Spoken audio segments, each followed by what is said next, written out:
5000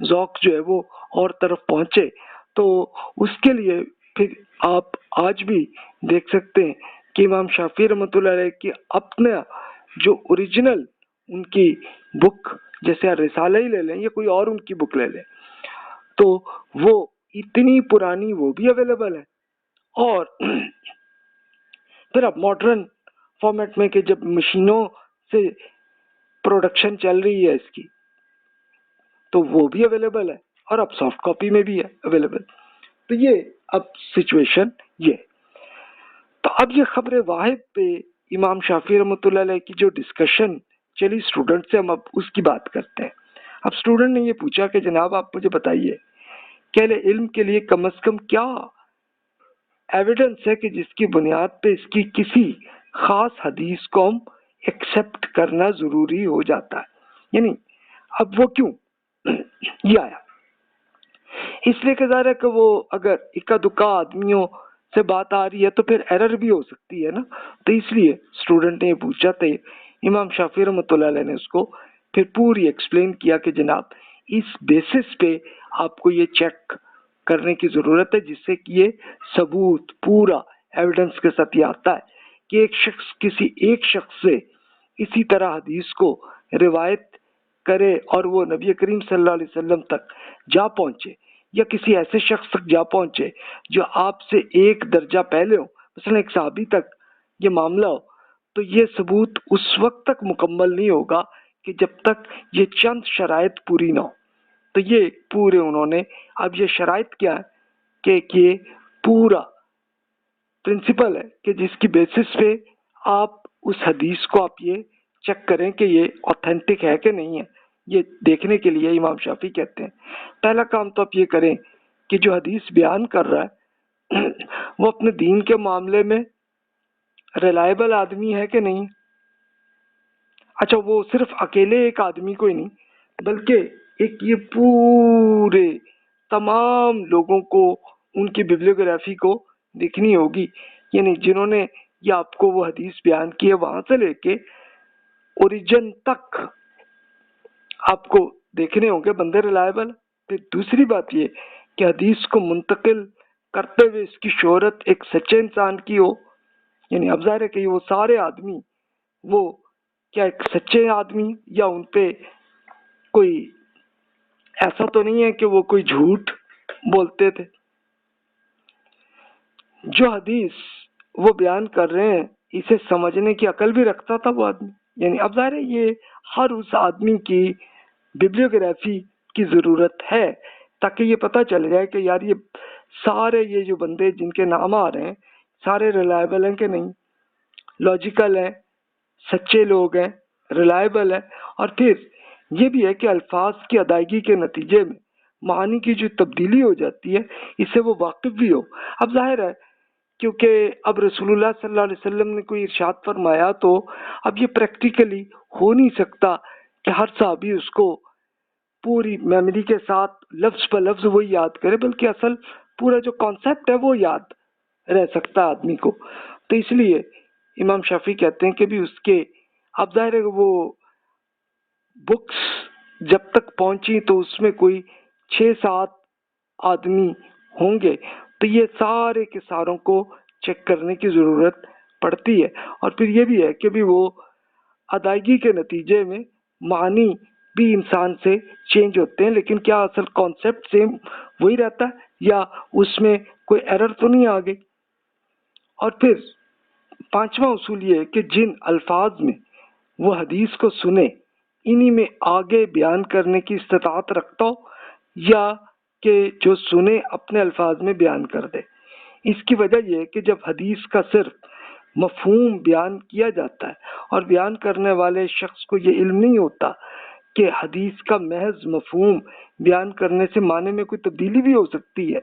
تو یہ بھی ممکن ہے کہ کسی حلال حکم کو حرام میں چینج ہو جائے. یعنی غلطی ہو سکتی نا انسان سے. اگر حدیث کو لفظ بہ لفظ منتقل کیا جائے تو پھر تو اس میں تبدیلی کا کوئی خطرہ ہی نہیں رہتا. لیکن اب یہ پریکٹیکلی ہم نے جب یہ ریسرچ کی تو پتہ چلا کہ ٹوٹل 70,000 کے قریب رپورٹس ہیں رسول اللہ صلی اللہ علیہ وسلم کے بارے میں جنہیں حدیث کہتے ہیں، اور 70,000 میں بہت ریئر ہی ایسی ہیں کہ جو رسول اللہ صلی اللہ علیہ وسلم کے اپنے الفاظ میں، وہ بہت اکا دکا ہی کچھ ایسی ملتی ہیں، خاص طور پر جہاں پہ رسول اللہ صلی اللہ علیہ وسلم کی دعائیں ہیں تو وہ یاد رہیں لوگوں کو، تو ظاہر ہے کہ وہ بالکل لفظ پر لفظ ہے، اس میں تو کوئی ایشو نہیں ہے نا. یا کوئی لیکچر میں کوئی ایک ایسا یونیک قسم کا کچھ الفاظ میں ارشاد فرمایا تو وہ بھی لوگوں کو یاد رہا، تو وہ ایک معاملہ. لیکن اکثر احادیث میں پھر وہ ہوتا ہے چینج، تو پھر اس میں ظاہر ہے کہ یہ غلطی بھی ہو سکتی ہے کہ رسول اللہ صلی اللہ علیہ وسلم نے ایک کام کو حلال فرمایا لیکن ایک نریٹر، وہ شخص نے غلطی سے اسے حرام سمجھ لیا، تو وہ اس طرح کی غلطیاں ہو جاتی ہیں. تو اسی لیے آپ کو چیک کرنے کی ضرورت ہوتی ہے. پھر امام شافعی کہتے ہیں کہ اگر وہ حدیث کو اپنی یاداشت کے سہارے منتقل کر رہا ہے تو یہ بھی ضروری ہے کہ حدیث کو اچھی طرح یاد کرنے والا بھی ہے کہ نہیں، یعنی اس بندے کی اس کے اپنی میموری اچھی ہے کہ نہیں ہے، یہ بھی آپ کو دیکھنے کی ضرورت ہے. اگر وہ حدیث کو لکھ کر منتقل کر رہا ہے تو اس میں یہ بھی ضروری ہے کہ اس سے جو کچھ لکھ رہا ہے تو اسے یاد بھی رکھنے والا بھی ہے کہ نہیں. یعنی اب ظاہر ہے کہ دونوں چیزیں ہو نا، کہ اگر لکھ بھی رہا ہے اور ساتھ میموری بھی اس کی اچھی ہے تو پھر تو زیادہ اوتھینٹک بات ہو جائے گی. پھر مزید امام شافعی کہتے ہیں کہ اگر اس حدیث کے دوسرے حفاظ کون ہیں کہ جنہوں نے اس حدیث کو میموری میں یاد رکھا ہے تو وہ بھی محفوظ کر رہے ہیں تو اس شخص کے بیان کردہ حدیث اس افراد کی بیان کردہ حدیث کے موافق ہونا ضروری ہے. یعنی اب ظاہر ہے کہ صحابی سے بہت سارے اسٹوڈنٹ اس حدیث کو سیکھ رہے، تو سیکھتے ہوئے اب سارے کلاس فیلوز وہ یاد اگر کر رہے ہیں تو آپ اس کو ری چیک ایسے بھی کر سکتے ہیں کہ ایک اسٹوڈنٹ نے حدیث کو ایسے بیان کیا، دوسرے اسٹوڈنٹ نے ایسے بیان کیا اور تیسرے نے بھی ایسے بیان کیا، اور تینوں کو آپ آپس میں میچ کر لیں. تینوں اگر ایک جیسی ہیں تو پھر زیادہ اوتھینٹک حدیث ہوگی. لیکن اگر دونوں میں ایسا فرق آ گیا، اگر تو کوئی مائنر فرق ہے تو کوئی بات نہیں، لیکن اگر میجر فرق آ گیا تو پھر وہ حدیث اوتھینٹک نہیں ہوگی. تیسرے ہی آپ کو پتہ چلیں گے نا یہ. اچھا، پھر امام شافعی مزید کہتے ہیں کہ تدلیس کے الزام سے بری ہے. تدلیس کیا ہے کہ وہ یہ کہہ دے کہ میں نے حدیث کو فلاں سے سنا ہے جبکہ اس کی اس شخص سے کبھی ملاقات ہی نہیں ہوئی اور اس نے اس سے حدیث کو اس سے سنا بھی نہ ہو. تدلیس یہ ایک ایگزامپل ہے. تدلیس سمپلی آپ کہنے فراڈ ہے. یعنی ایک آدمی کہتا ہے کہ جی میں نے یہ حدیث جو ہے مثلا اسکالر عبداللہ سے یہ حدیث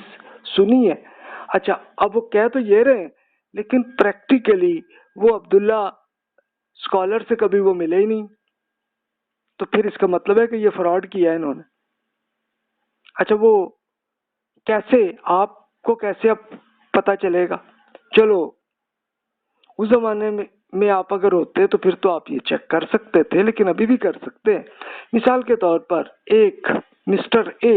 کہتے ہیں کہ میں نے مسٹر بی سے یہ حدیث پڑھی ہے، تو آپ مسٹر اے کی بیبلیوگرافی دیکھیں تو پتہ چلا کہ وہ عراق میں بغداد میں رہتے تھے. اچھا، اور ان کا ٹریول انہوں نے کبھی وہ عراق سے باہر نہیں آئے. اچھا، اور وہ مسٹر بی کی بیبلیوگرافی اگر پڑھیں تو پتہ چلا کہ وہ تو اسپین میں رہتے تھے اور وہ بھی اسپین سے کبھی باہر نہیں آئے. تو پھر مسٹر اے اور بی میں کبھی ملاقات ہو سکتی نہیں ہوگی نا، ہو ہی نہیں سکتی. اچھا، آج کل کے زمانے میں تو ہو سکتی ہے کہ چلو آپ تو واٹس ایپ کے ذریعے یا کسی اور ٹول کے ذریعے، جو بھی آپ کا انٹرنیٹ ہے اس کے ذریعے آپ کر سکتے ہیں، ہو سکتا ہے. لیکن اس زمانے میں نہیں ہو سکتا تھا. اس زمانے میں تو فزیکلی ایک دوسرے کے سامنے ہو تو ہو سکتی ہے. اچھا، تو اس کا مطلب ہے کہ مسٹر اے نے فراڈ کیا ہے، مسٹر بی کی بیس پہ کچھ کہہ دیا ہے اور وہ حدیث اوتھینٹک نہیں ہوگی. اچھا اگر تھوڑی سی اور بیبلیوگرافی میں پتہ چلا کہ نہیں جی مسٹر اے ایک بار حج کرنے گئے تھے مکہ مکرمہ اور اسی ٹائم اسی سال اسی دن مسٹر بی بھی اسپین سے آئے تھے مکہ مکرمہ حج کرنے کے لیے اور دونوں کی ملاقات پھر ہو سکتی ہے، پھر تو ٹھیک ہے، یعنی پھر تو وہ بات پھر اس میں تدلیس نہیں ہے، پھر فراڈ نہیں ہے، پھر ہو سکتا ہے، تو یہ آپ کو چیک کرنے کی ضرورت ہوتی ہے۔ پھر امام شافعی کہتے ہیں کہ مزید یہ بھی دیکھیں کہ وہ نبی کریم صلی اللہ علیہ وسلم سے ایسی بات منسوب کرے کہ جو قابل اعتماد راویوں کے بیان کردہ حدیث کے خلاف ہو۔ اگر حدیث میں جو بات ہے وہ بات کیا قرآن کے ساتھ اور دیگر اوتھینٹک حدیث کے ساتھ میچ کر رہی ہے یا اس کے مختلف ہے، اگر مختلف ہے تو پھر تو اس کا مطلب ہے کہ یہاں پہ کوئی غلطی ہے یا فراڈ ہے، اور اگر یہ قرآن کے ساتھ میچ کر رہی ہے، دیگر اور احادیث کے ساتھ بھی میچ کر رہی ہے، پھر اوتھینٹک ہے۔ اور پھر آخری پوائنٹ یہ کہتے ہیں امام شافعی کہ یہی تمام خصوصیات اس راوی سے اوپر والے راویوں میں بھی پائی جانا ضروری ہے جن سے یہ شخص روایت کر رہا ہے، یہاں تک کہ یہ حدیث نبی کریم صلی اللہ علیہ وسلم یا آپ کے علاوہ کسی صحابی تک بات پہنچے جہاں روایت کا سلسلہ ختم ہو رہا ہے، تو چونکہ راویوں کے اس ایک پوری زنجیر میں موجود یہ شخص اس حدیث کو بیان کر رہا ہے، تو اس وجہ سے میری بیان کردہ صفات کا ان میں سے ہر شخص میں موجود ہونا ضروری ہے۔ مثلا مسٹر اے نے کہا کہ میں نے مسٹر بی سے سنا اور دونوں ایک ہی شہر کے ہیں، ٹھیک ہے، ہو سکتا ہے، ٹھیک ہے۔ مسٹر بی کہہ رہے ہیں میں نے سی سے سنا ہے، اور وہ کہہ رہے ہیں کہ مسٹر سی بتا رہے ہیں کہ میں نے مسٹر ڈی سے یہ سیکھی ہے، اور مسٹر ڈی کہہ رہے ہیں کہ میں نے ابو ہریرہ رضی اللہ تعالیٰ عنہ سے سیکھا۔ تو یہ چاروں آدمی mister A B C D چاروں کی بیبلیوگرافی پڑھیں اور چاروں ریلائبل آدمی ہیں، میموری بھی ان کی اچھی ہے، تو اور ابو ہریرہ رضی اللہ عنہ پھر رسول اللہ صلی اللہ علیہ وسلم کی بات کر رہے ہیں بیان اور وہ صحابی ہیں، تو پھر اس کا مطلب ہے اوتھینٹک حدیث ہے اور وہ قرآن اور حدیث کے ساتھ بھی میچ کر رہی ہے، تو پھر ٹھیک ہے۔ تو یہ ہے ایک اوور آل رول جو ہے۔ تو اب مزید آگے دیکھتے ہیں، اسٹوڈنٹ نے پھر یہ پوچھا کہ جناب آپ اس کی کوئی ایگزامپل بھی دینا تاکہ ہم اس سے پورا یہ کلیئر ہو جائے اس میں حدیث کے بارے میں جو آپ نے بیان کیا ہے، تاکہ میرا علم اس معاملے میں کم ہے، مجھے نہیں اس کا پورا طریقہ جو ہے۔ امام شافعی اب اس کے لیے پھر ایگزامپلس کے ساتھ وہ ایکسپلین کرتے ہیں کہ کیا آپ چاہتے ہیں کہ میں آپ کو ایک یہ تفصیل کسی اور چیز پر قیاس کر کے بتاؤں؟ اسٹوڈنٹ کا جی بالکل آپ ایسے کریں۔ امام شافعی کہتے ہیں حدیث کا معاملہ اپنی مثال خود ہے، کسی اور چیز پر ہم کوئی قیاس نہیں کر سکتے۔ قیاس کا مطلب دوسری کسی ملتی جلتی چیز سے میچ نہیں ہم یہ کر سکتے، کیونکہ یہ ایک حدیث کا معاملہ یونیک ہے کہ صرف رسول اللہ صلی اللہ علیہ وسلم سے متعلق کا معاملہ، تو اس لیے قیاس اصل میں مقابلے میں کمزور معاملہ ہے، تو اس میں ایکسپلین نہیں کر سکتا۔ اسٹوڈنٹ کا جی میرا یہ مطلب نہیں کہ آپ قیاس کریں، آپ بس کوئی مثال سے ہمیں بتا دیں تاکہ ہمیں یہ بات سمجھ میں آ جائے۔ امام شافعی کہتے ہیں ٹھیک ہے جی، شواہد بعض اوقات کسی چیز کے بارے میں متضاد معلومات دیتے ہیں اور بعض اوقات موافق معلومات دیتے ہیں، یعنی آپ کئی طریقوں سے اگر آپ جب چیک کرتے ہیں تو یہ بھی ہو سکتا ہے کہ وہ مختلف طریقوں سے آپ جب یہ چیک کر رہے ہیں تو سارے میچ کر رہے ہیں،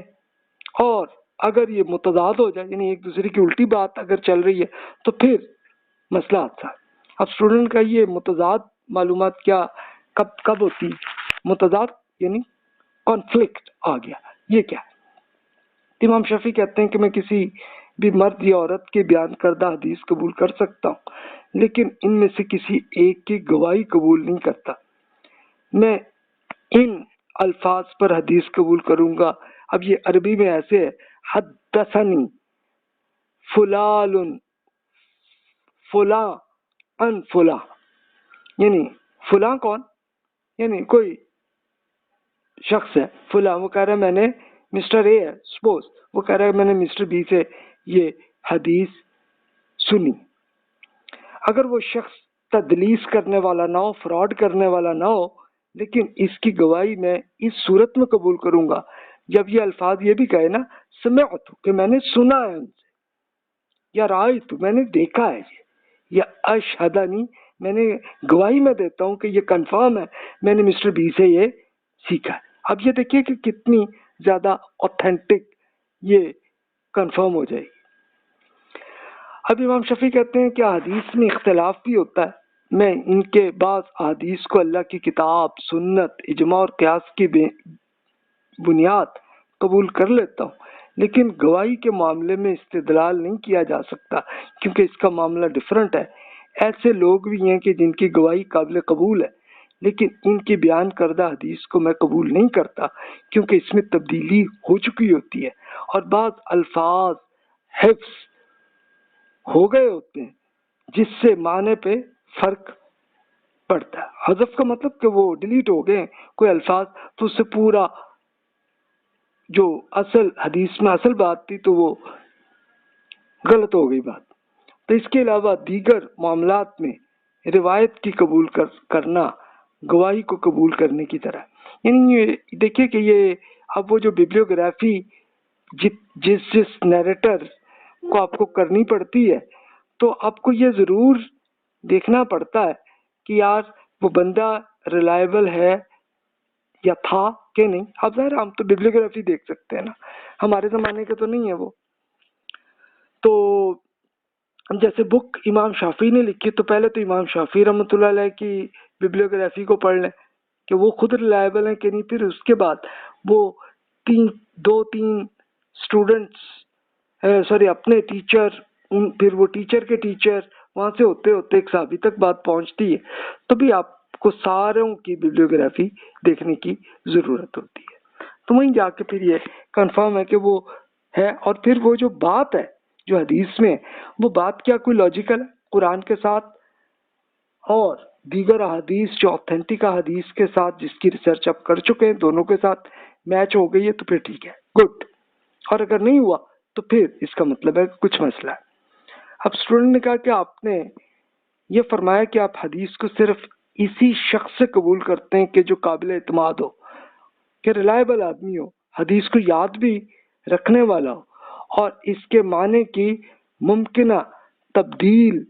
سے واقف بھی ہو، تو یہ درست ہے، لیکن آپ گواہی کے معاملے میں یہ شرائط کیوں نہیں رکھتے؟ یعنی یہ آپ گواہی کی طرح یہ معاملہ نہیں ہے کہ جیسے آپ مثلا امام شافعی رحمۃ اللہ علیہ، ظاہر ہے کہ وہ جج بھی تھے عدالت کے، تو اس میں آپ یہ چیزیں نہیں پھر اس میں وہاں چیک کرتے۔ تو پھر امام شافعی اس میں ایکسپلین کرتے ہیں اسٹوڈنٹ کو کہ حدیث کے معنی میں ہو جانے والے تبدیلیاں گواہی کے معاملے میں ہونے سے تبدیلیوں سے زیادہ مخفی ہے، یعنی مخفی کا مطلب چھپی ہوئی چیز ہے، اور انہیں پکڑنا زیادہ مشکل ہوتا ہے۔ اس وجہ سے اس حدیث کے معاملے میں گواہی سے بھی زیادہ احتیاط برتتا ہوں۔ اچھا وہ کیوں؟ اس لیے کہ جیسے امام شافعی رحمۃ اللہ علیہ جج ہیں، ان کے پاس مقدمہ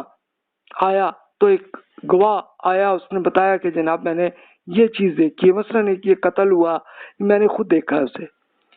اچھا اس معاملے میں تو چلو اتنے ہی بس دیکھنے کی ضرورت ہے کہ وہ گواہ جو ہے وہ بندہ ریلائبل ہے کہ نہیں، اور کیا وہ اب یہ بتا رہا ہے کہ میں نے یہ فلاں چوک میں یہ قتل دیکھا، اور پھر وہ بندے کا بھی بتا دیں کہ ہاں جی میں جانتا ہوں جو قاتل ہے اس کو، تو یہ پورا بتا دیں تو اس کو چلیں اور ری چیک بھی کسی طرح کرنے میں چل جاتا ہے۔ لیکن اب حدیث کے معاملے میں اتنا آسان نہیں ہے، یعنی اب ظاہر ہے کہ امام شافعی رحمۃ اللہ علیہ جب وہ بک لکھ رہے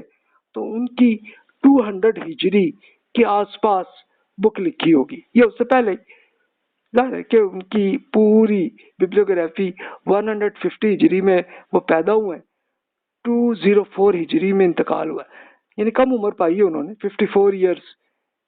ایج ہی ان کی گزری ہے۔ تو ٹھیک ہے چلیں، وہ جب وہ 25 ایئرس میں ہوں گے تو اب ان کا علم بھی اچھا آ گیا ہوگا،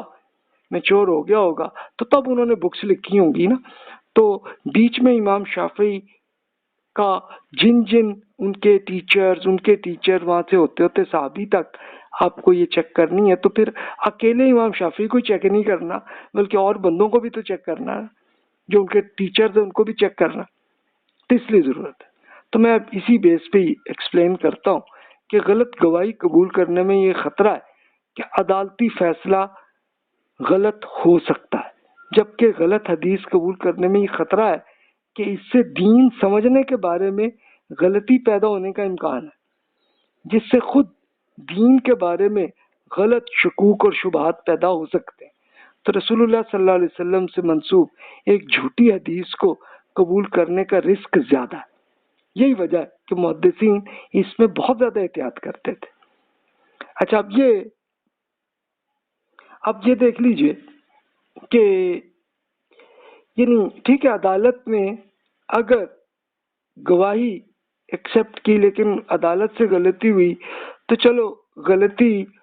ہو سکتی ہے، ہو جائے، کوئی ایرر ہو جائے وہ معاملہ، لیکن حدیث کے معاملے میں اس سے زیادہ بڑا ایشو ہے کہ اس میں بالکل دین سے متعلق پورے ایشو جو ہے وہ بن جاتے ہیں۔ اور میں نے پریکٹیکلی جب یہ حدیث ریسرچ کی تو خود یہ دیکھا کہ مسلمانوں کے یہ جتنے فرقے بنے ہوئے تو یہ فرقے بھی کس بیس پہ بنے کہ وہ کسی جعلی حدیث کو ایکسپٹ کرنے کی وجہ سے ہوا ہے۔ یعنی یہ پریکٹیکلی اصل ہوا معاملہ کہ جس وقت مسلمانوں کی حکومتیں بہت پھیلی ہوئی تھیں تو اس وقت یہ ہوا تھا معاملہ کہ ٹیررزم کا سلسلہ بھی شروع ہوا، تو ٹیررسٹس نے جعلی حدیثیں ایجاد کی اور وہ آتے آتے پھر وہ بکس میں بھی لکھی گئیں، آ گیا معاملہ۔ تو اب ایک آپ اسکالر ہیں، آپ اسکالر کرتے ہوئے آپ نے اس حدیث کی کوئی ریسرچ، کوئی جانچ پڑتال کا کام نہیں کیا اور کرتے ہی آپ نے اس حدیث کو ایکسیپٹ کیا، تو ہو سکتا ہے کہ وہ دین آپ نے یہ نہیں چیک کیا کہ یہ قرآن کے ساتھ میچ ہو رہی ہے کہ نہیں ہو رہی، اور پھر کوئی الٹی بات ہے اور اس کو ایکسیپٹ کر لیا تو پھر اچھا، اگر تو آپ تک ہی معاملہ تو چلو غلطی آپ تک ہوئی، لیکن اگر آپ بڑے اسکالر ہیں، آپ کے بڑے اسٹوڈنٹس ہیں، تو وہاں سے ہوتے ہوتے یہ معاملہ پھر اگلی جنریشن میں زیادہ پھیلے گا، اور پھیلتے پھیلتے اچھا سپوز آپ نے وہی ایک جعلی حدیث کو ایکسیپٹ کر لیا تو ہوتے ہوتے کچھ قرآن کے خلاف کچھ کانسیپٹ وہ پیدا ہو جائیں گے، اور ہوتے ہوتے اچھا پھر آپ کے اسٹوڈنٹس میں زیادہ جوش اور جذبہ وہ آ گیا، تو آتے آتے پھر کیا ہوگا کہ ایک الگ فرقہ بن جائے گا۔ اچھا، پریکٹیکلی یہی ہوا، یہ جتنے فرقے بنے ہیں ایسے ہی بنے۔ تب اسٹوڈنٹ مزید پوچھتے ہیں کہ مجھے آپ کی یہ بات تو ٹھیک ہے جی، بالکل صحیح ہے، لیکن ایک چیز پہ مجھے اختلاف ہے کہ اگر آپ کسی قابل اعتماد شخص سے حدیث سنتے ہیں اور وہ کسی ایسے شخص سے حدیث سے روایت کرتے ہیں جس کے قابل اعتماد ہونے کا آپ کو علم نہیں ہے، تو آپ حسن ظن سے کام کرتے ہوئے آپ اس کے ٹیچر کی پیروی میں اس حدیث کو قبول کیوں نہیں کرتے جی؟ آپ اسی پر اصرار کیوں کر رہے ہیں کہ نہیں جناب ہر بندے کو چیک کرنے کی ضرورت ہے؟ اب آپ دیکھیں کہ امام شافعی رحمۃ اللہ علیہ کا اس زمانے کا کلچر کتنا اچھا تھا کہ اسٹوڈنٹ نے بھی ٹیچر امام شافعی سے اختلاف کیا کہ جناب یہ ہے، تو اب آپ بتائیں نا کہ چلیں آپ کہہ رہے ہیں کہ آپ نے حدیث اس بندے سے سیکھی اور وہ بندہ بڑا ریلائبل ہے، اور وہ بتا رہا ہے کہ اس نے اپنے ٹیچر سے سیکھا ہے، لیکن وہ ٹیچر کا آپ کو پتا نہیں ہے، تو آپ اس کو اتنا چیک کرنے کی کیا ضرورت ہے؟ ہو سکتا ہے کہ وہ ٹیچر بھی تو حسن ظن رکھے نا، اچھا ہوگا آدمی۔ امام شافعی پھر ایکسپلین کرتے ہیں کہ آپ دیکھتے ہیں کہ اگر ایک شخص دوسرے پر مقدمہ کر دے اور اپنے حق میں 2 گواہ پیش کر دے تو قانونی امور کے ماہر 4 اچھے کردار کے لوگوں کی رائے ان دونوں گواہوں کے کردار سے متعلق طلب کی جاتی ہے۔ اگر آپ جج ہیں اور 4 سے کم لوگ ان گواہوں کے کردار کے بارے میں رائے دیں تو کیا آپ مقدمے کا کچھ فیصلہ آپ کر سکیں گے؟ اب وہی کیس دیکھ لینا کہ جیسے ایک قتل ہوا ہے تو قاتل کون ہے؟ اب ایک بندے نے بتا دیا کہ جناب یہ اس میں قاتل یہ تھا، میں نے خود دیکھا۔ اچھا، اب آپ کو اس گواہ کو بھی چیک کرنے کی ضرورت ہے، اور اگر اکیلے اس ایک گواہ نہیں بلکہ اور کوئی 4-5 آدمی وہ بھی یہی بتا رہے ہیں. آپ نے ان 4-5 کو دیکھ لیا کہ وہ بڑے ریلائبل آدمی ہیں تو پھر کنفرم ہو جائے گا کہ ہاں جناب یہ قاتل ہے، یہ شخص قاتل ہے. تو پھر ٹھیک ہے کہ آپ جج کے طور پہ آپ فیصلہ کر لیں گے اور اسی بیسس پہ آپ پھر سزا اس قاتل کو دیں گے. یہ تو ہے نا. تو یہ اس لیے آپ زیادہ گواہوں کی آپ کو ضرورت ہوتی ہے عدالت میں. اب اسٹوڈنٹ نے پوچھا کہ جی بالکل نہیں، میں ان کی گواہی اس وقت تک قبول نہیں کروں گا جب تک مجھے اس کے کردار کے معاملے میں اطمینان نہ ہو جائے. اس کے لیے یا تو 4 افراد اس کے اچھے کردار کے بارے میں گواہی بھی دے یا پھر کوئی اور ان کے اچھے کردار کو واضح کرے، اور پھر میں ذاتی طور پر اس کے اچھے کردار کو جانتا ہوں تبھی مجھے اطمینان ہوگا. اب دیکھیں امام شافعی کے جو اسٹوڈنٹ ہیں تو وہ بھی ہو سکتا ہے جج بنے ہوئے ہوں، بلکہ یہ جو بک لکھی ہے تو یہ خود گورنر نے امام شافعی رحمۃ اللہ علیہ سے ریکویسٹ کی تھی کہ آپ جناب یہ پورا ایک جو ریسرچ ہے تو اس کو کیسے کرنا چاہیے تو پلیز اس پہ آپ مجھے بتائیں. اس لیے کہ دائرے کے گورنر عدالت کو بھی چلاتے تھے اور پھر اس کے ساتھ ساتھ پھر حکومت کے پورے ڈیسیژن وہ لیتے تھے، اور یہ ایجپٹ کے گورنر تھے کہ جنہوں نے امام شافعی رحمۃ اللہ علیہ سے ریکویسٹ کی تھی. تو ہو سکتا ہے انہی گورنر نے یہ کیا ہو کہ جناب یہ بالکل میں یہ سب چیزیں دیکھ کے ہی یہ کرتا ہوں. تو پھر امام شافعی نے اس میں بتایا کہ پھر میں نے حدیث کو قبول کرنے کے معاملے میں آپ سے جو شرائط بیان کی ہیں تو آپ انہیں کیوں پھر ایکسیپٹ کیوں نہیں کر رہے بھی آپ، کہ بالکل جیسے آپ عدالت میں آپ ایسے چیک کرتے ہیں تو ایسے حدیث میں بھی ایسے ہی چیک کریں نا. جبکہ آپ خود فرما رہے ہیں کہ ان کے گواہی اسی صورت میں قبول ہوگی کہ جب اس سے زیادہ اچھے کردار کے لوگ اس گواہ کے بارے میں بھی ایکسیپٹ کر لیں، بتا دیں کہ ہاں جناب بندہ ریلائبل ہے. تو تبھی ہوتا ہے نا معاملہ عدالت میں. اچھا، اسٹوڈنٹ نے پھر یہ پوچھا کہ یہ لوگ کسی شخص کے اچھے کردار کے بارے میں تبھی گواہی دے سکتے ہیں کہ جب وہ اسے جانتے ہوں، اگرچہ وہ اس کے کردار سے واقف نہ ہو. اگر اس کی گواہی میں ایسی بات ہے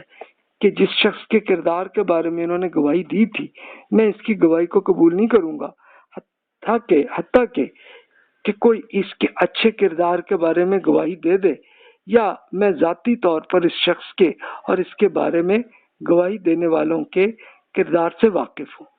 اگر میں کسی گواہ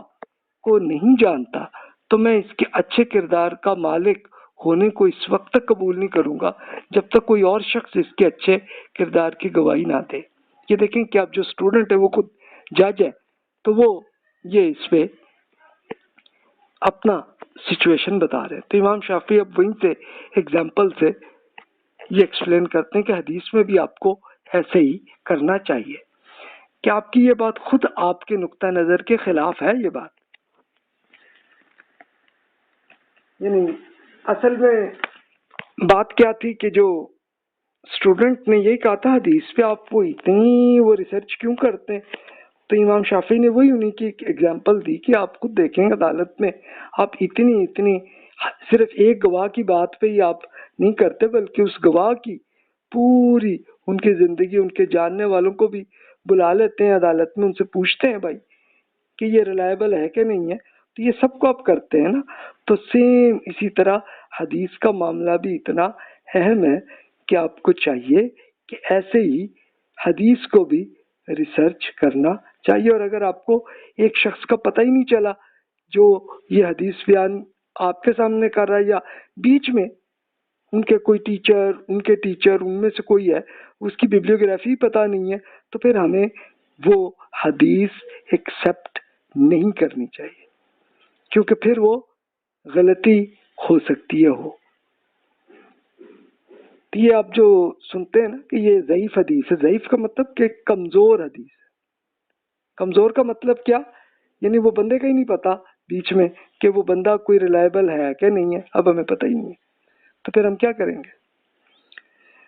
اچھا، اب یہ فخر میں نے بس خود اپنے الفاظ میں بیان کر دیا، پڑھ لیجئے گا بک میں. اب اسٹوڈنٹ نے یہی کہا کہ اس کے بارے میں آپ کیا کہیں گے کہ آپ کسی ایسے شخص کی روایت کو قبول کریں جس کی تدلیس کے بارے میں آپ نہیں جانتے، اور وہ عن یعنی فلاں سے یہ میں نے روایت ہے، یہ ان سے میں نے حدیث سیکھی ہے، مجھ ممکن ہے کہ اس نے ان سے یہ روایت خود نہ سنی ہو، یہ بھی تو ہو سکتا ہے نا۔ یہ جو لفظ عربی میں عن کا مطلب ہے فلاں سے ہم نے سنا۔ تو امام شافعی کہتے ہیں کہ تمام مسلمان جب اپنی ذات سے متعلق کوئی گواہی دیں تو انہیں اچھے کردار کا مانا جا سکتا ہے، لیکن دوسرے کے بارے میں جب کوئی بات اگر کہے تو اس کے لیے آپ کو ری چیک کرنے کی ضرورت ہوتی ہے۔ کیا آپ اتفاق نہیں کریں گے کہ جب عدالت میں وہ اپنی ذات سے متعلق حلف اٹھاتے ہوئے کچھ کہتے ہیں تو ہم اس کی گواہی کو قبول کر لیتے ہیں، لیکن اگر دوسرے کے کردار کے بارے میں گواہی دے گا تو پھر اس وقت تک ان کی گواہی کو قبول نہیں کریں گے جب تک اس دوسرے شخص کو بھی آپ ان کے کردار کو جان نہ لیں۔ ایک شخص کے کردار سے متعلق میری واقفیت کا یہ مطلب نہیں ہے کہ مجھے دوسرے شخص کے کردار کا بھی علم ہے، اس کے بارے میں وہ شخص گواہی دے رہا ہے۔ تو اصل میں پوری ڈسکشن اسی پہ چل رہی ہے۔ یعنی آپ دیکھیے نا کہ آپ اگر آتے ہیں، آپ ایک سپوز آپ جج بن جاتے ہیں یا آپ کو جاب مل گئی، آپ نے ایک پورا سائن کر دیا ایگریمنٹ، اور آپ نے بتایا کہ جناب میرا یہ ایکسپیرینس ہے، میرا یہ ایکسپیرینس ایکسپلین ہے۔ اب ظاہر ہے کہ انٹرویو کے دوران آپ سے یہ چیزیں پوچھی گئیں تو اب ظاہر ہے کہ جو ڈائریکٹر آپ کا کر رہے تھے تو ڈائریکٹر کو پتہ چل جائے گا ٹھیک ہے یہ ریلائبل آدمی ہے۔ لیکن اگر وہ کسی دوسرے شخص کے بارے میں کچھ کہے گا تو پھر صرف ایک بندے سے پھر کام نہیں چلے گا، پھر آپ کو دوسرے اور ایویڈنس کی بھی ضرورت رہے گی تاکہ تب لے جا کے آپ ایک کنفرم کر سکیں۔ تو اس میں یہ امپورٹنٹ پوائنٹ امام شافعی نے کہا کہ جہاں تک تدلیس کا تعلق ہے کہ فراڈ کا، کہ ہم اپنے ملک میں تو کسی کو نہیں جانتے کہ جو ایسا کرتا ہے، نہ تو ان میں سے جو ہم سے پہلے گزرے اور نہ ہی اپنے ساتھیوں سے کچھ لوگوں نے یہ کام اختیار کر لیا، تو ہمارے لیے بہتری یہی ہے کہ ہم ایسے لوگوں کو چھوڑ دیں بھی۔ ظاہر ہے کہ ایک تدلیس جو فراڈ والے جس بندوں نے پھر ایک پوری ریسرچ کی، ان کی بیبلیوگرافی کی بکس لکھی، تو بس اب اس میں پھر اسی بیسس پہ پھر آپ کو چاہیے کہ اس بندے کی کہ جو فراڈ کی ہے تو پھر اس بندے کی ساری احادیث کو بھی آپ ریجیکٹ کر دیں، اس کو ایکسیپٹ نہ کریں۔ اب ظاہر ہے کہ یہ پریکٹیکلی ہر آدمی اتنے لاکھوں ہزاروں بندوں کا تو کوئی نہیں کر سکتا نا، تو لیکن یہ ہوا تھا کہ بیبلیوگرافی کے ایک اسپیشلسٹ ایسے تھے کہ جنہوں نے اتنی کام کیا۔ یعنی اس کے لیے میں آپ سے وہی شیئر کرتا ہوں، امام شافعی رحمۃ اللہ علیہ کے اگلی جنریشن میں، یعنی اب امام شافعی رحمۃ اللہ علیہ فوت ہوئے 204 ہجری میں، 820 CE میں۔ اب ان کے پھر اگلی جنریشن میں بڑے اسکالر گزرے، امام بخاری رحمۃ اللہ علیہ، امام مسلم رحمۃ اللہ علیہ۔ اب یہ ان کا انتقال ہوا 255 ہجری میں، یعنی آپ دیکھیں کہ امام شافعی سے تقریباً 51 ایئرز کا فرق ہے۔ تو امام شافعی رحمۃ اللہ علیہ نے پوری زندگی کر کے یہ کام کیا کہ ہر ایک شہر میں گئے، ہر گاؤں میں گئے، جو بندے زندہ تھے ان سے انٹرویو کر لیا، اور جو فوت ہو گئے تو ان کی فیملی، اب ظاہر ان کے بیٹے پوتے پڑپوتے جو بھی ہیں ان سے ملے، ان سے پوچھا کہ جی آپ کے دادا جی کیسے علم رکھتے تھے، ڈائری کیسے لکھتے تھے، کیا کرتے تھے، پوچھ لیا۔ اچھا صرف وہیں تک نہیں بلکہ ان کے پڑوسیوں میں کوئی مل گئے یا ان کے کوئی کلاس فیلو مل گئے زندہ، وہاں سے پوچھ لی انفارمیشن، تو اسی بیسس پہ انہوں نے پھر بیبلیوگرافی لکھ لی کہ یار یہ بندہ ہی۔ اچھا صرف ایک کا نہیں کیا انہوں نے، بہت سارے سینکڑوں شہروں اور ہزاروں دیہاتی علاقوں میں جا کے کام کیا، اور پوری عمر یہی کرتے رہے۔ تو پوری عمر سے آپ اندازہ کر لیں انہوں نے اسی لیے شادی نہیں کی امام بخاری رحمۃ اللہ علیہ، کیونکہ اب ساری کم از کم 40-50 سال تک تو وہ یہ کرتے رہے یہ کام، تو پھر شادی کہاں کرتے ہو؟ اب ظاہر ہے وہ بیگم کو ہر وقت ٹریول پہ تو نہیں رکھ سکتے تھے نا، اس لیے نہیں ہوا۔ اچھا، دوسرے اسکالر امام مسلم رحمۃ اللہ علیہ نے انہوں نے بھی یہی کیا، لیکن چلے انہوں نے بہت لمبا عرصہ اس میں نہیں لگایا ہوگا، چلو 30 ایئرز لگائے، پھر بھی اتنا ٹائم مل گیا کہ آ کے اپنے ملک وہاں پہ یہ آج کل وہ ایران کے بالکل بارڈر جو تاجکستان کے ساتھ وہاں کے رہنے والے تھے، آ کے پھر کر لی شادی انہوں نے۔ امام بخاری ازبکستان کے تھے، تو وہی بخارا شہر وہاں کے رہنے والے تھے، تو ظاہر ہے کہ ان کو ٹائم ہی نہیں ملا پورا کام کر کے ریسرچ کر کے، اور پھر جب کبھی آئے تو آ کے فوت ہو گئے، وہ اتنی بات ہے ان کی۔ تو یہ دیکھیں اس طرح سے انہوں نے یہ ریسرچ ایسے کی ہے، میں نے یہ ایگزامپل شیئر کی ہے۔ تو امام شافعی کہتے ہیں کہ جو شخص کی تدلیس سے ہم ایک بار بھی واقف ہو جائیں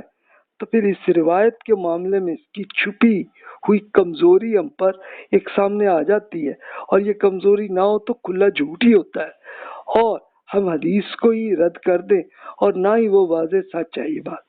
تو ایک طرح کی کنفیوژن ہی رہتی ہے، تو اس لیے ہمیں اس کو ایکسیپٹ ہم نہیں کرتے۔ اب اسٹوڈنٹ نے کہا کہ میں نے دیکھا کہ آپ عدالت میں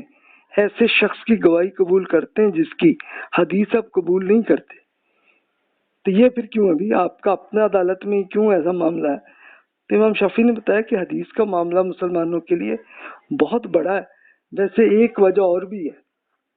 اب ظاہر ہے کہ عدالت میں تو صرف کوئی ایک دو بندوں کا آپس کا مقدمہ چل رہا ہے نا، لیکن حدیث کا معاملہ تو وہ پوری امت میں 1 ملین لوگوں پہ، کروڑوں لوگوں کے ساتھ معاملہ چل رہا ہے، اس لیے وہاں احتیاط کی ضرورت ہے۔ تو اسٹوڈنٹ کہتے ہیں جی ہاں، اور بتائیں آپ کیا اس بیس پہ آپ کرتے؟ تو امام شافعی نے کہا کہ وہ یہ ہو جاتا ہے کہ حدیث کا ایک لفظ روایت ہونے سے رہ جائے، یا اس کا معنی تبدیل ہو جائے، یا محدث نے جن الفاظ میں حدیث بیان کی تھی بعد والا ان کا اسٹوڈنٹ ان سے مختلف انداز میں یہ بات کہہ دے، اگر بعد والے کو اس تبدیل کا علم بھی نہ ہو تو پھر معنی اور تبدیلی ہو سکتی ہے۔ اگر حدیث بیان کرنے والا اس معنی کی تبدیلی سے بے خبر ہو تو وہ حدیث کے معاملے میں معقول رویہ اختیار نہیں کر رہا، ہم اس کی حدیث قبول نہیں کرتے جب وہ ایسی حدیث کو لیے ہوئے ہو جسے وہ خود بھی نہیں سمجھتا اسے۔ ایسا شخص جو حدیث کو اس کی اصل الفاظ میں ادا نہیں کر سکتا اور وہ اس کے مفہوم کو ہی بیان کر رہا ہے، تو وہ شخص دراصل مفہوم کو بھی نہیں سمجھتا ہو۔ تو یہ سب چیزیں دیکھنے کی ہمیں ضرورت پڑتی ہے۔ اسٹوڈنٹ نے کہا کہ اگر یہ ممکن ہے کہ ایک شخص اچھے کردار کا ہو لیکن اس کی حدیث ناقابل قبول ہو، کہ جو ان ایکسیپٹیبل ہو، ایسا ہو سکتا ہے؟ امام شافعی نے کہا جی بالکل ہوتا ہے ایسا۔ اگر اس شخص کے ساتھ وہی معاملہ ہو جو میں نے اسے بیان کیا تو یہ کھلے شک کی کیفیت ہوگی، اس کی حدیث کو مسترد ہی ہم کر دیں گے، ریجیکٹ کریں گے، ایکسیپٹ نہیں کریں گے۔ یہ بھی ممکن ہے کہ ایک شخص دوسرے کے بارے میں رائے دیتے ہوئے عدل سے کام لے، لیکن اپنے بارے میں یا اپنے رشتہ داروں کے بارے میں بات کرتے ہوئے اس کا رویہ مشکوک ہو جائے، کنفیوژن پیدا کر دے۔ جھوٹی گواہی دینے سے بہتر تو یہ ہے کہ آدمی کسی بلند مقام سے نیچے گر پڑے۔ جب کسی شخص کے متعلق شک کا عنصر آ جائے تو اس کی گواہی کو قبول نہیں کیا جائے گا۔ ایسا شخص جو حدیث کو لفظاً روایت نہیں کرتا یا اس کا معنی ہی نہیں سمجھتا، تو اس کا معاملہ تو اس شخص سے کہ اس کی گواہی شک کی بنیاد پر ہی رد کی جائے گی۔ اب ظاہر ہے کہ وہ حدیث ان صاحب وہ بیان تو کر رہے ہیں لیکن ان کو خود سمجھ نہیں ہے، تو پھر ان صاحب کی پھر تو کنفیوژن ہی ہوگی نا۔ تو اس لیے یہ احتیاط یہی ہے کہ نہ کریں۔ اچھا، گواہ جس معاملے میں گواہی دے رہے ہیں تو اس سے بھی غور سے دیکھنا بھی ضروری ہے کہ اگر ہمیں گواہی کو کسی ایک جانب میلان یعنی تعصب نظر آئے تو اس کا کوئی بڑا مفاد اس شخص سے وابستہ ہے جس کے لیے وہ گواہی دے رہے ہیں، تو پھر تو ہم اس کی گواہی قبول ہی نہیں کریں گے۔ اب ظاہر ہے کانفلکٹ آف انٹرسٹ ہوگا نا، تو جہاں کانفلکٹ آف انٹرسٹ ہو تو پھر تو اس بندے کی کوئی رپورٹ جو ہے ایکسیپٹ آپ نہیں کریں گے۔ پھر وہ کہتے ہیں کہ جو شخص حدیث سے روایت کرتے ہوئے کثرت سے غلطیاں کرتا ہے اور اس کے پاس کوئی ایک باقاعدہ تحریری دستاویز بھی موجود نہیں ہے، تو ہم اس کی حدیث کو قبول نہیں اس پہ کرتے، اس لیے کہ غلطی یہاں پہ ہونے کے چانسز ہوتے ہیں۔ اور غلطی پھر بعض آپ دیکھیں نا کہ رسول اللہ صلی اللہ علیہ وسلم نے خود سمجھا دیا تھا کہ بھی میرے خلاف کچھ جھوٹ نہ آگے جا کے پہنچانا، صرف سچ بات ہی کرنا،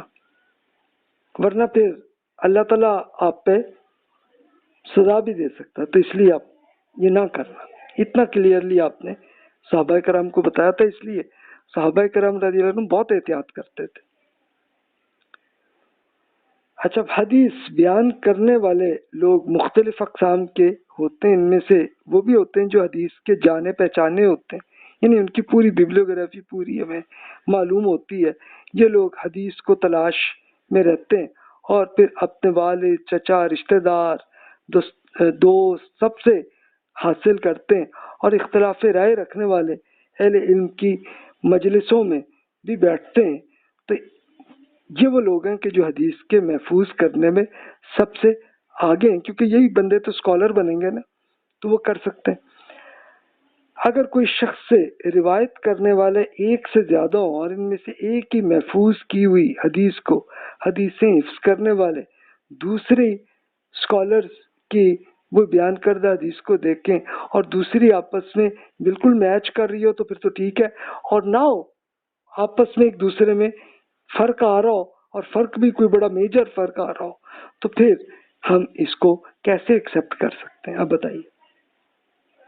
اسٹوڈنٹ نے کہا کہ بھی ایک شخص کو بیان کردہ حدیث خبر واحد کو قبول کرنے کی آپ کے پاس کیا دلیل ہے، جبکہ ایک اکیلے شخص کی گواہی کو قبول نہیں کرتے؟ تو اس کی کیا وجہ ہے کہ آپ اس حدیث کے معاملے میں اکثر اوقات گواہی پر قیاس کرتے ہیں، لیکن بعض امور میں آپ اور گواہی میں بھی فرق بھی کرتے ہیں؟ امام شافعی نے کہا کہ آپ یہ سوال کا اب دوبارہ وہی کر رہے ہیں، میں اسی کو ایکسپلین کرتا ہوں۔ حدیث کو گواہی پر میں قیاس نہیں کرتا۔ آپ نے یہ سوال کیا تھا تو اس سے آپ یہ مثال سے واضح کر دیں۔ آپ نے یہ پوچھا تھا تو میں نے اس لیے وہ گواہی کی مثال آپ پہ شیئر کی تھی، تو بس یہ بات تھی۔ تو اسٹوڈنٹ نے کہا کہ پھر یہ حدیث گواہی سے کن امور سے مشابہ ہے اور کس طرح سے آپس میں یہ فرق ہے بھی، یعنی گواہی جو عدالت کی ہوتی ہے اور ایک حدیث میں فرق کیا بھی اس میں؟ امام شافعی نے کہا کہ حدیث گواہی سے مختلف ہے، جیسا کہ میں نے عرض کیا کہ بعض امور ہیں، کیونکہ بعض امور میں مشابہ ہیں، یعنی کچھ تو ٹھیک ہے ملتی جلتی چیز ہے کہ جو عدالت کی گواہی کا ہوتا ہے اور اس میں آتا ہے فرق، یعنی تو اس کے لیے پھر امام شافعی رحمۃ اللہ علیہ کچھ اگزامپل پیش کرتے ہیں، جیسے بدکاری کے جرم کے ثبوت کے لیے آپ کم از کم کتنے گواہ طلب کرتے ہیں تاکہ یہ کنفرم ہو کہ جناب اس شخص نے یا اس خاتون نے یہ بدکاری کی ہے؟ تو انہوں نے کہا کہ جی 4 گواہ ہم لیتے ہیں اس میں۔ امام شافعی نے کہا اگر اس میں سے ایک بھی کم ہو تو باقی گواہوں کو کیا آپ جھوٹا الزام دے کے کوئی کوڑوں کی سزا دیتے ہیں؟ تو اسٹوڈنٹ نے کہا ہاں جی، وہ بھی جج تھے، کہتے جی ہاں بالکل ایسا ہی ہے۔ ظاہر ہے کہ 4 گواہ ہوں تو تبھی یہ کنفرم ہوگا کہ یہ بدکاری ہوئی ہے، لیکن اگر وہ 4 گواہ نہیں ہیں بلکہ صرف کوئی 1-2 بندے یہ کہہ رہے ہیں عدالت میں آ کے، تو پھر اس کو اس پہ کوڑوں کی سزا، کیونکہ قرآن مجید میں یہی دی ہے نا کہ اگر یہ پورا ایویڈنس نہ ہو تو پھر آپ نے صرف الزام ہی کیا ہے، اور الزام پہ پھر 80 کوڑے کی سزا ہے اس میں، تو وہ ہے اس میں۔ امام شافعی کہتے ہیں قتل، کفر، راستوں پر ڈکیتی کے جرم میں آپ کتنے گواہوں کا مطالبہ کرتے ہیں کہ جس سے یہ کنفرم ہو جائے کہ جناب موت کی سزا متعین کنفرم ہو جائے اس میں؟ تو اس میں پھر اسٹوڈنٹ جو جج ہیں وہ کہتے ہیں کہ جی 2 گواہوں کی۔ امام شافعی کہتے ہیں آپ بتائیے مالی معاملات میں آپ کم از کم کتنے گواہوں کو لیتے ہیں؟ مثلا اگر کوئی فائنینشیل ٹرانزیکشن ہوئی ہے، کریڈٹ ہے کسی کو ہوا ہے تو اس میں پھر جج نے اسٹوڈنٹ جو تھے امام شافعی کے وہ کہا کہ جی کم از کم ایک مرد اور 2 خواتین ہو تو پھر یہ کنفرم ہوتا ہے کہ ہاں جی یہ ٹرانزیکشن ہوئی ہے، یعنی یا یہ جو بھی کریڈٹ ہے اس میں اتنا پیبل ہے۔ تو امام شافعی کہتے ہیں کہ خواتین کے جسمانی عیوب جاننے کے لیے آپ کم از کم کتنے گواہ آپ مانگتے ہیں؟ یعنی اب جج نے کہا کہ جی خاتون ایک ہی کافی ہے۔ اب یہ جسمانی عیوب کیا ہے؟ یعنی مثال کے طور پر ایک مقدمہ آیا کہ خاتون کہ جی جناب اس کا بیٹا ہے،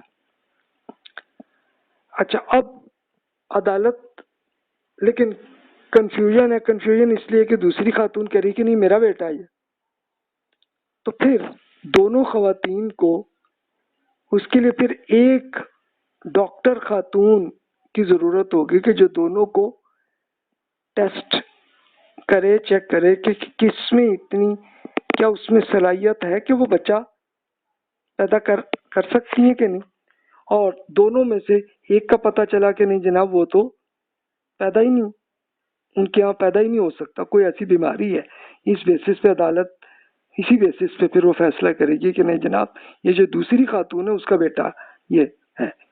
اور کلیم 2 ہی کر رہی ہیں، اگر تیسرا ہی کوئی آ جائے تو اور ایک ایشو ہے، پھر اس میں آتا معاملہ، تو پھر ایک گواہی کافی ہوتا ہے۔ تو امام شافعی کہتے ہیں قتل کے جرم میں اگر یہ 2 گواہ پورے نہ ہو یا مالی معاملات میں ایک مرد اور 2 خواتین گواہ پورے نہ ہو تو کیا بدکاری کے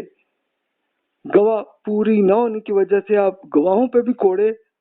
نہیں مارتے آپ؟ تو جج نے کہا جی ہاں جی بالکل ہم اس پہ تو کوڑے نہیں مارتے، وہ صرف بدکاری کے کیس میں وہ ہم دیتے ہیں کہ اگر گواہ پورے نہ ہوں تو پھر ان کو کوڑے کی دیتے ہیں سزا، لیکن ظاہر ہے کہ یہ اب یہ قتل کا کیس ہے یا یہ کچھ فائنینشیل ٹرانزیکشن کا تو اس میں تو ہم نہیں کرتے۔ تو امام شافعی نے کہا کہ آپ اس معاملات میں مجموعی طور پر آپ دیکھیں گے اور کہتے ہیں ہاں جی اس میں گواہوں پہ ہم یہ الگ چیک کرتے ہیں، دیکھتے ہیں ان چیزوں کے لیے۔ تو امام شافعی نے کہا کہ پھر یہی بات خبر واحد جو حدیث کے بارے میں وہ یہ ہے کہ وہ گواہی کی طرح ہے کہ جیسے آپ قبول کر رہے ہیں تو اگر ایک گواہوں کی تعداد اتنی ہو تو آپ یہ اس کو ایکسیپٹ کرتے ہیں، اس پہ نہیں کرتے آپ اس میں، تو سیم حدیث میں بھی تو آپ کو چاہیے نا کہ ان سب چیزوں کو ایسے ری چیک کرنے کی آپ کو ضرورت پڑتی ہے۔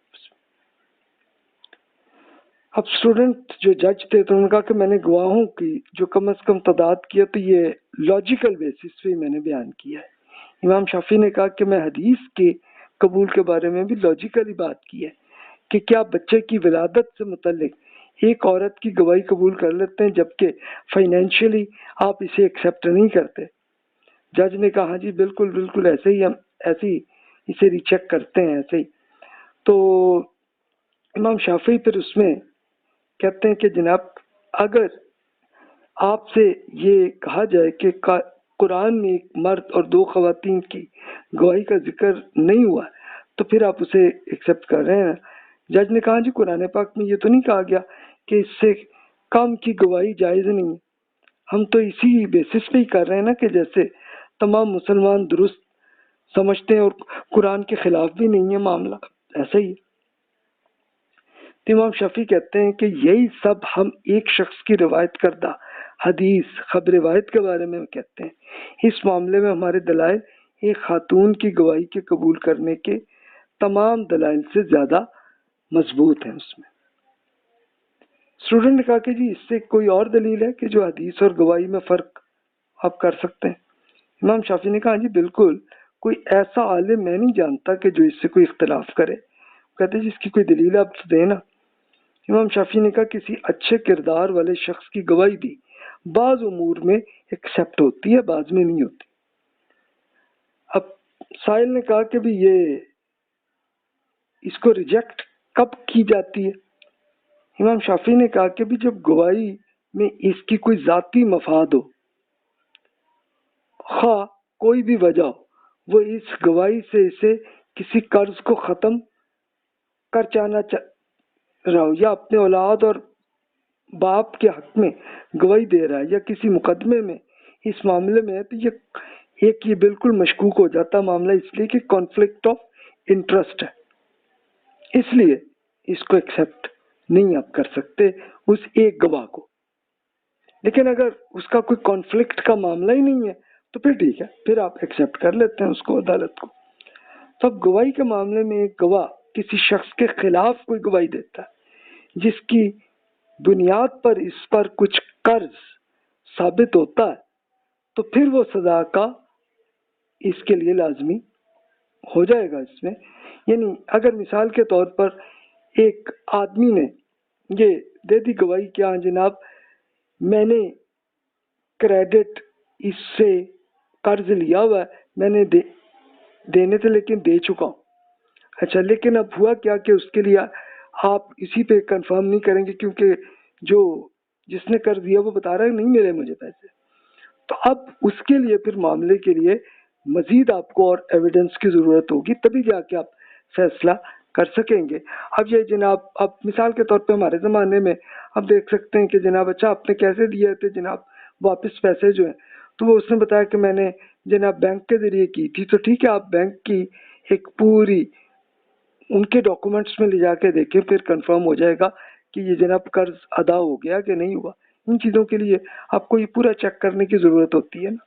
تو یہ ایک چیز ہے کیونکہ یہاں کانفلکٹ آف انٹرسٹ ہے نا بندے کو، اس لیے آپ کو کچھ اور چیزیں دیکھنے کی ضرورت ہوتی ہے۔ تو جناب اب یہاں پہ کافی ہماری ڈسکشن ہو گئی، اس کو انشاءاللہ اگلے لیکچر میں ہم کور کرتے ہیں۔ تو یہ بیسیکلی حدیث ریسرچ میتھڈالوجی پہ ہی یہ پورے لیکچرز ہیں، اور جو بھی کوشچنز آپ کے ذہن میں آ رہے ہوں تو آپ بلا تکلف آپ ای میل کر سکتے ہیں اس پہ۔ جزاک اللہ خیر واحسن الجزا۔